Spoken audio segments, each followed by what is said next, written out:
नमस्कार। नारद संचार सकारात्मक सुर्खियों में आपका हार्दिक स्वागत है। हिंदू कैलेंडर के अनुसार आज अश्विन शुक्ल की सप्तमी है, बुधवार का दिन है, विक्रम संवत 2077 है। मुस्लिम कैलेंडर के अनुसार सफर का 5वां दिन है और हिजरी 1442 है। अंग्रेजी तारीख 23 सितंबर है, जो कि वर्ष का 266वां दिन है और साल में अभी 99 दिन बाकी हैं। 23 सितंबर के इतिहास की बात करते हैं। 1803 में असाय की लड़ाई में ब्रिटिश भारतीय सेनाओं ने मराठा सेना को हराया, जिसको द्वितीय आंग्ल मराठा युद्ध 1803-1805 ईस्वी तक भी कहा जाता है। बाजीराव द्वितीय को अपने अधीन बनाने के पश्चात अंग्रेज इस बात के लिए प्रयत्नशील थे कि वे होलकर, भोसले और महादजी शिंदे को भी अपने अधीन कर लें। साथ ही वे अपनी कूटनीतिक से उस पारस्परिक कला और फूट को भी बढ़ावा देते रहे, जो मराठा राजनीति के लिए सदा एक गुण रहा, या कहिए कि उनकी कमी रही।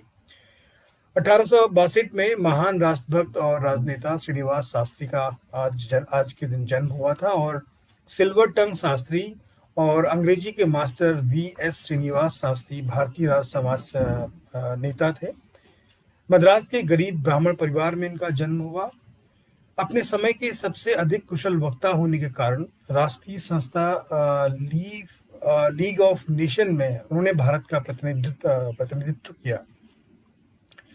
1863 में राव तुलाराम का आज ही के दिन निधन हुआ था। राम तुलाराम सिंह 1857 के प्रथम भारतीय स्वतंत्रता संग्राम के प्रमुख नेताओं में से एक थे। उन्हें हरियाणा राज्य के में राजनायक के रूप में माना जाता है।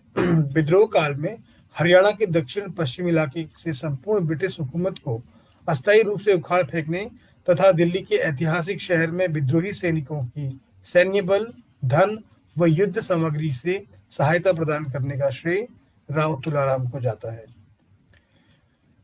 1929 में आज ही के दिन बाल विवाह निषेध विधेयक को मंजूरी दी गई थी।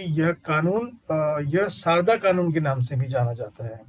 यह अधिनियम अब बाल विवाह निरोधक अधिनियम 1978 के नाम से जाना जाता है। सन 1928 में बाल विवाह पर पूर्णतया रोक लगने हेतु एक कानून पारित किया गया, जिसे शारदा एक्ट के नाम से भी जाना जाता है। लड़कों के विवाह की न्यूनतम आयु 21 वर्ष और लड़कियों के लिए 18 वर्ष निर्धारित की गई। हरविलास शारदा ने सामाजिक क्षेत्र में वैधानिक प्रक्रियाओं के क्रियान्वयन के लिए महत्वपूर्ण भूमिका अदा करी थी।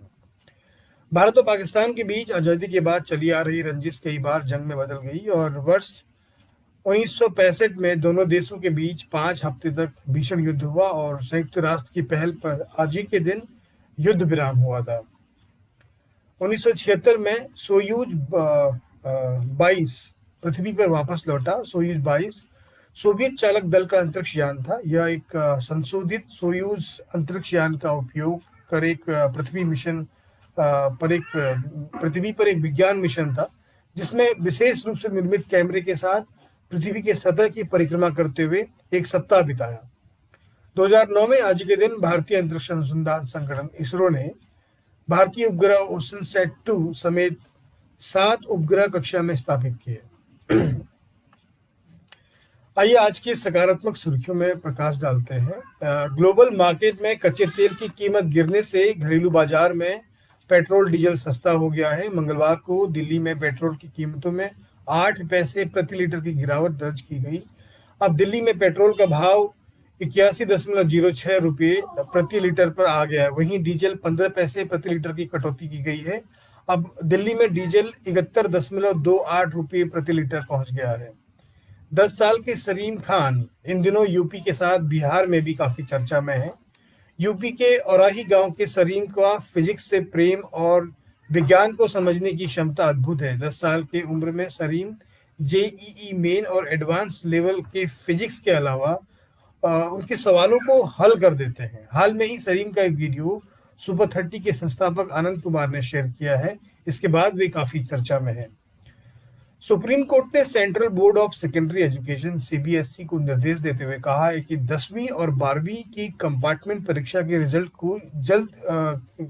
जल्दी जारी किए जाए। दरअसल कंपार्टमेंट परीक्षा और उनके रिजल्ट में होने वाली देरी के चलते नए सत्र में एडमिशन के लिए समय सीमा बढ़ाने की याचिका पर सुनवाई करते हुए कोर्ट ने यह फैसला सुनाया। यूनिवर्सिटी ग्रांट कमीशन यूजीसी ने सभी यूनिवर्सिटीज और कॉलेजों के लिए एकेडमिक ईयर 2020-2021 के लिए संशोधित कैलेंडर जारी कर दिया है। जारी कैलेंडर के मुताबिक 1 नवंबर से नए सेशन की क्लासेस शुरू की जाएंगी और साथ ही सभी यूनिवर्सिटी को 31 अक्टूबर तक एडमिशन प्रोसेस पूरी करनी होगी। इस बारे में केंद्रीय मंत्री रमेश पोखरियाल निशंक ने ट्विटर कर यूजीसी कैलेंडर शेयर कर इसकी जानकारी दी। अपनी मेहनत लगन से पढ़ाई कर आसमान छूने का सपना पाले युवाओं के लिए एक सकारात्मक खबर मध्य प्रदेश के आईटीएम ग्वालियर से है, जहां की स्टूडेंट कृतिका रूपा को हाल में ही माइक्रोसॉफ्ट कंपनी ने प्री प्लेसमेंट देते हुए 45 लाख रुपए सालाना की जॉब दी है। वे अभी आईटीएम ग्वालियर के कंप्यूटर साइंस की फाइनल स्टूडेंट हैं और 2021 में पास आउट होते ही डिग्री मिलने पर माइक्रोसॉफ्ट में इस ऑफर पर जॉब ज्वाइन करेंगे। ब्रिटिश वैज्ञानिकों ने खास तरह का एक बैंडेज तैयार किया है जो टूटी हुई हड्डियों को दोबारा जोड़ सकता है।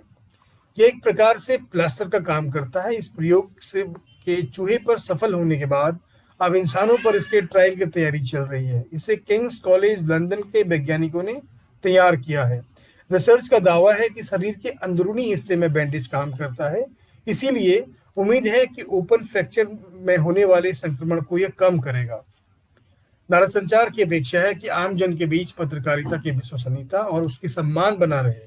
इसी कारण हम उन्हीं खबरों की सुर्खियों को आपके सामने लाते हैं जिन्हें सुनकर आपके दिन और जीवन में सकारात्मकता का संचार हो। हमारे सकारात्मक सुर्खियों के संदर्भ में आपके सुझाव और इसे आम जन तक पहुंचाने में आप सभी लोगों का योगदान अपेक्षित है। आप हमारी वेबसाइट naradsanchar.com पर भी जा सकते हैं। आप स्वस्थ रहें, मस्त रहें, आपका दिन शुभ हो। नमस्कार।